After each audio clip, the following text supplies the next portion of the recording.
Eso, yo fui junto a mi esposa a informar eso a Polis. Me dijeron que iban a investigar, iban a hacer una serie de cosas para averiguar, y a las personas que me agredieron verbalmente lo van a llamar a... ¿Es una denuncia oficial? Sí. ¿A qué le temes ahora? ¿Temes que quizá esa amenaza pueda trascender a tu familia? Sí, de eso sí. Estoy muy seguro de eso porque están incitando al odio, a que otras personas vengan y me hagan daño. Eso es lo único que yo...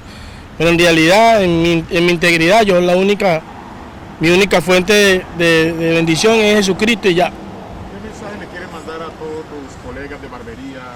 Que, cónchale, que yo sé que algunos no me conocen, pero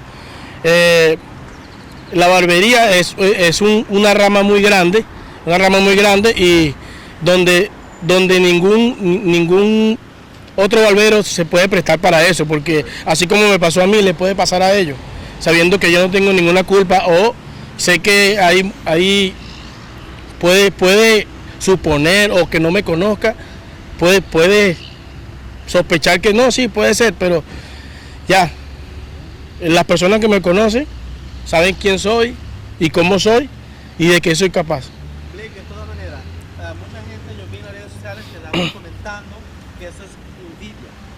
¿Sientes que tus ex colegas tienen envidia por lo bien que has progresado en este año? Sí, se puede decir que es envidia, aunque recibimos un comentario que dicen que me van a tener envidia si yo no soy rico. No es necesario tener mucho dinero para que nos envidie. La envidia sale hasta de la misma familia, ¿no? Pero yo, si ellos tienen problemas conmigo, me tienen envidia, ya eso es su problema. Yo no tengo problema con nadie. Yo vine a Aruba, fue a trabajar y a dar lo que yo tengo para crecer junto a mi familia y crecer como persona.